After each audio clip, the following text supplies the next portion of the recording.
Up next, my first drive review of the 2020 Subaru Legacy, but first make sure you subscribe to our channel, give this video a big old thumbs up, and leave a comment or 5 if you're feeling quarrelsome.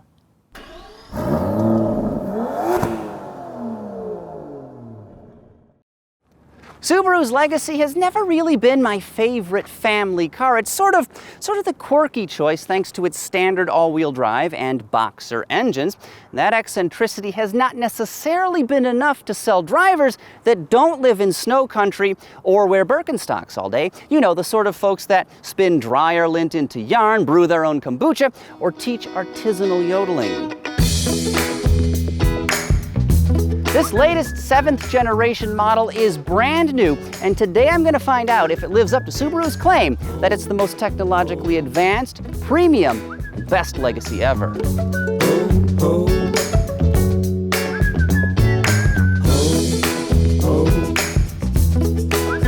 The automaker has a tall order to fill with this car. Compared to the outgoing Legacy, Honda's Accord has a significant edge in driving dynamics. Toyota Camry is the dependability champ. Ford's discontinued Fusion is far more stylish, and the Mazda 6 has a much nicer interior.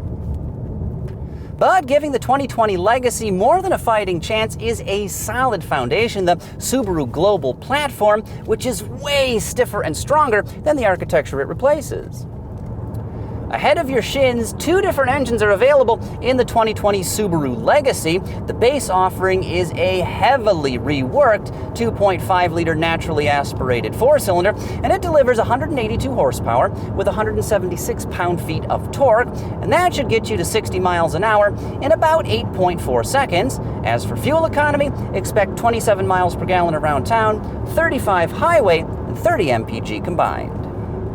The engine offered in XT models is a zesty 2.4-liter turbocharged Boxer 4, and it delivers 266 ponies with 277 pounds of torque, and it can get this car to 60 miles an hour in a sports car like 6.1 seconds. Fuel efficiency clocks in at 24 miles per gallon around town, 32 on the highway, and 27 combined. No matter the engine, just one transmission is offered, and if you don't like CVTs, well, you're going to have to shop elsewhere because that's all you get here. Now, this gearbox has been reworked for less internal friction, and so it has a wider ratio spread, 2 things that result in better performance and fuel economy. Unfortunately, this really isn't my favorite CVT that's available on the market today. It's kind of indecisive. Sometimes it will hold engine revs while you're accelerating. Other times it will simulate gear changes. You kind of don't really have an idea of what's going on. Of course, all-wheel drive with torque vectoring is standard, and so is automatic stop-start for the engines.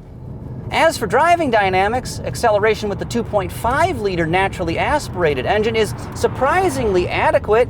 It's entirely comparable to a Toyota Camry with its base engine. Of course, once you step up to the 2.4 turbo, the car is much quicker, though I was surprised by the amount of lag it has. When you punch the accelerator from a standstill, nothing really happens until at least 3,500 RPM, then the engine catches its breath and you really scoot.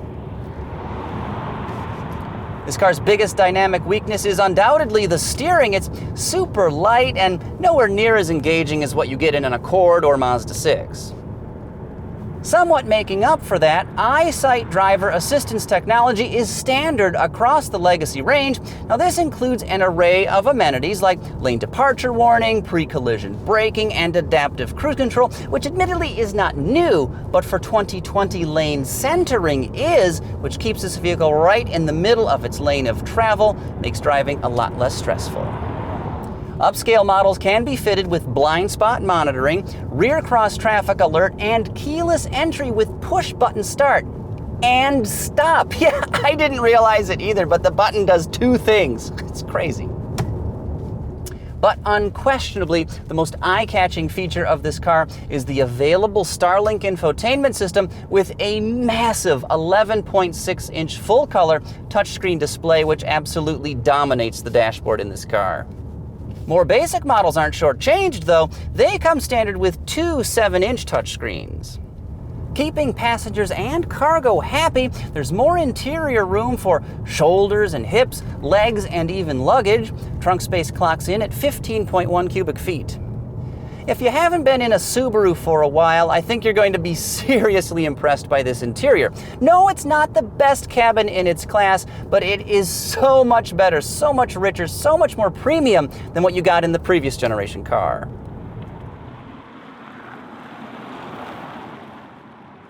So, how did Subaru do with the 2020 Legacy? It's quieter, smoother, and, well, better than ever. In short, it is a much stronger rival to other sedans like the Accord, Camry, and Mazda 6. Now, it's still not my favorite family four-door, but there are no deal-breaking reasons why you shouldn't consider one of these, especially if you want something that has all-wheel drive. The 2020 Subaru Legacy is offered in 6 different trims. There's Base, Premium, Sport, Limited XT, and Touring XT. An entry-level model starts at just $23,645, including $900 in delivery fees. So head on over to AutoGuide.com and check out my full written review on this car, because it is much more in-depth than what we had time to cover in this video review.